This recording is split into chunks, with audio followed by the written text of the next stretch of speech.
Why has it taken this long for Nicolas Cage to play Dracula? As you'd expect, the actor goes big in his new movie, but how many other versions of the Count does he reference in his performance? I've got all the juicy details right here. Oh yeah, so grab a blood martini and let's talk about Renfield.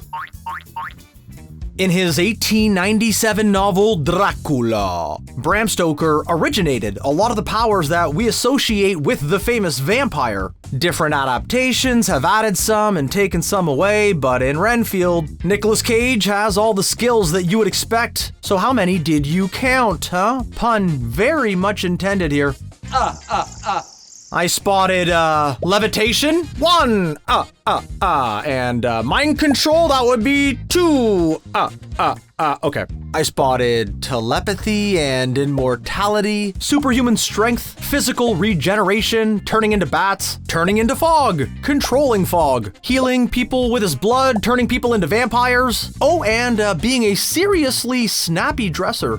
Speaking of, Renfield is a love letter to the whole story of Dracula adaptations. Nicolas Cage definitely puts a stamp on the character, and that's Nick Cage for you. But he also references other great actors to have played the role, like Christopher Lee, Frank Langella, Gary Oldman, and Bela Lugosi. He's got kind of a Nosferatu thing going on sometimes with his hunch and his sharp fingers, especially in the early part of the movie when he's still regenerating. Costume designer Lisa Lovis added some direct references when designing Cage's outfits. His elegant monogrammed jacket pays homage to Christopher Lee's 60s version of Dracula, and the red and black bat design on his leather cape references Gary Oldman's outfit in the 1992 Francis Ford Coppola adaptation. But the references go deeper than that. At the beginning of the movie, we get a black and white flashback showing what Dracula and Renfield got up to in the past. The aspect ratio even changes. But that's not just a fun stylistic device. The filmmakers actually used footage from Todd Browning's 1931 Dracula starring Bela Lugosi, adding Nicolas Cage and Nicholas Hoult via CGI. That movie was the first real cinematic adaptation of Dracula, based on the 1920s stage version, and it was massively influential on Renfield, from this flashback to Cage's performance. In fact, you could say Renfield is kind of a stealth sequel. More details on where that came from later. Of course, references don't have to be as obvious and expensive as CGIing your actors into footage from the 1930s. It can be subtle. Awkwafina's character, for example, is called Rebecca Quincy. An eye-catching surname, no? Well, it's actually a sly reference to a character from the original novel, a rich American called Quincy P. Morris. That's not the only similarity between them, though. Both characters help to finally kill Dracula. Although the guy in the book dies and Awkwafina doesn't, and oh, sorry, spoilers for a book from the 19th century, I guess. Oh, and there's another sly naming in-joke that you might not have picked up on. Quincy's boss, played by James Moses Black, is called Captain Browning. That surname is probably familiar to anyone who's been watching this video. Todd Browning, who we just mentioned, of course, was the director of that iconic 1931 Dracula. In Renfield, Dracula refers to himself as the Prince of Wallachia. He also references impalement when talking about punishing his enemies. Oh, look at that. I've been impaled. This is because Bram Stoker based a lot of the character of Dracula on a real historical figure, Vlad Tepes, a 15th century ruler of Wallachia, which is part of Romania. He sometimes called himself Dracul, which means either the dragon or the devil, depending on which version of Romanian you're speaking, and he was also known as Vlad the Impaler. What's the deal with all these fun nicknames? Well, along with being a national hero in Romania, Vlad was also an insanely brutal military leader. Stories and poems were written about his genocidal actions, which included boiling people alive and impaling them on stakes, sometimes in their thousands. Sounds like a really fun guy. Renfield has a bit of a vendetta going against ska music. And sure, if you're talking about 90s butt rock with trumpets, yeah, it can be pretty awful. But you might have noticed, outside the garage where Renfield attacks the ska-loving abusive boyfriend, there's some graffiti on the wall. It says, "Stop your messing around," which is a lyric from A Message to You, Rudy, a 1960s rock-steady tune that was later covered by The Specials to massive success. And I'm sorry, if you're gonna come for ska music, do not come for the specials. Have these filmmakers even listened to Ghost Town? Those guys were legends, and we're not gonna stand for that kind of slander here at Screen Rant.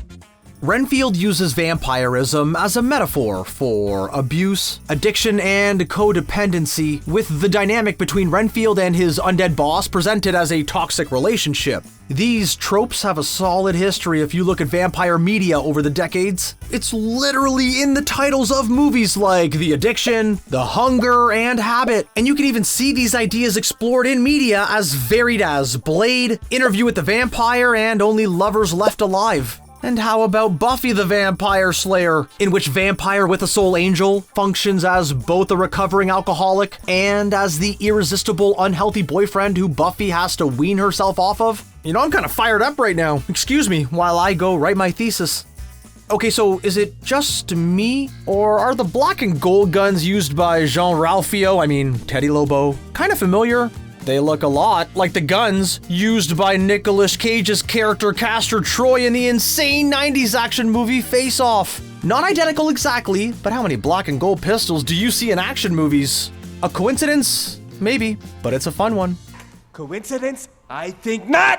And while we're on the Lobo crime family, did you notice that these guys really love wolf imagery? When they bust into the bar to take out Aquafina's character, they are all wearing werewolf Halloween masks, and they use a wolf with a serpent's tongue as part of their official branding. I mean, hey, a cartel has to stand out in the modern competitive business environment, I get it. So why wolves? More than likely because they're a reoccurring image in the original Dracula novel. The Count can even transform himself into one. A bit of foreshadowing for when Dracula joins forces with the Lobos at the climax of the movie?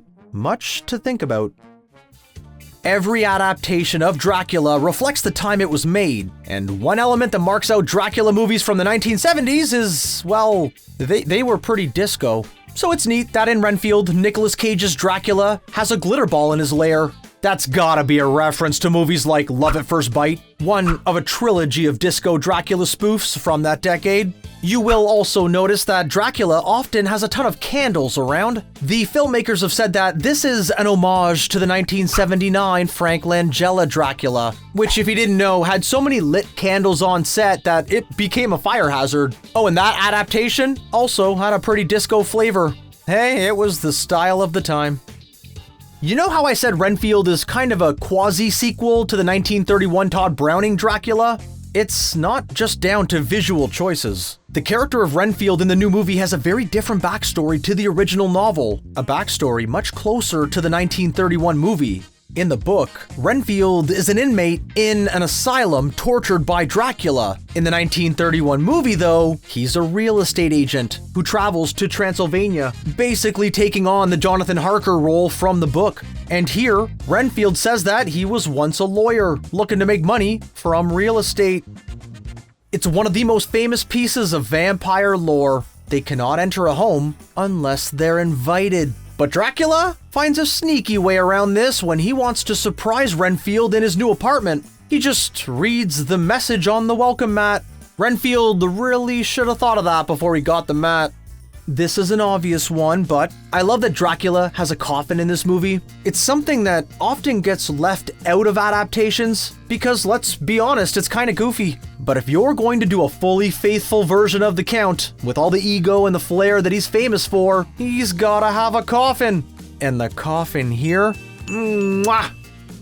Renfield isn't just a vampire movie, of course. It's also an action thriller, and it has fun subverting some of the tropes of those movies. Remember that scene from so many cop movies where the hero discovers that their partner, or someone else in the police force, has secretly been on the take the whole time? The moment of betrayal?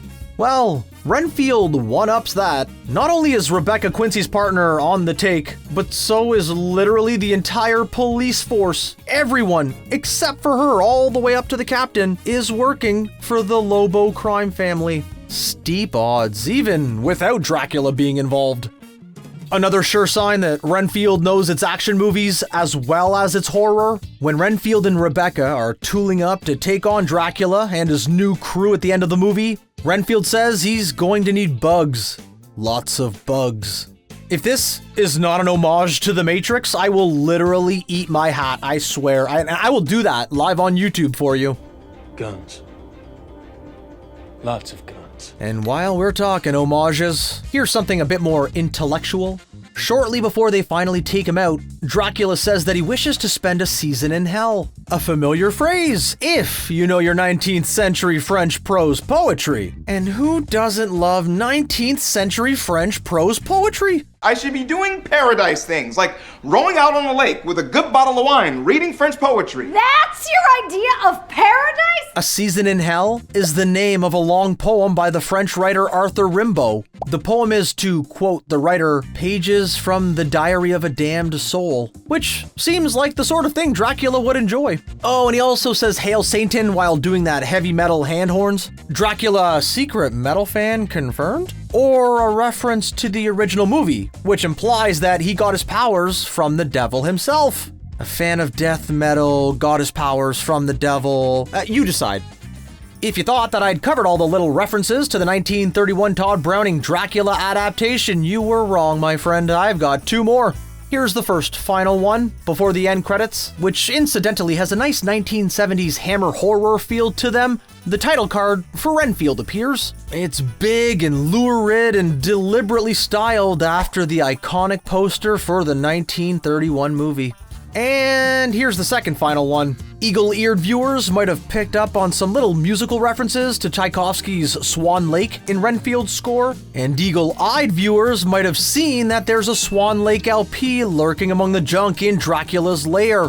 Why? Because 1931 Dracula didn't have much of an original score, so it borrowed a lot of classical music for its ambiance, including certain parts of Swan Lake.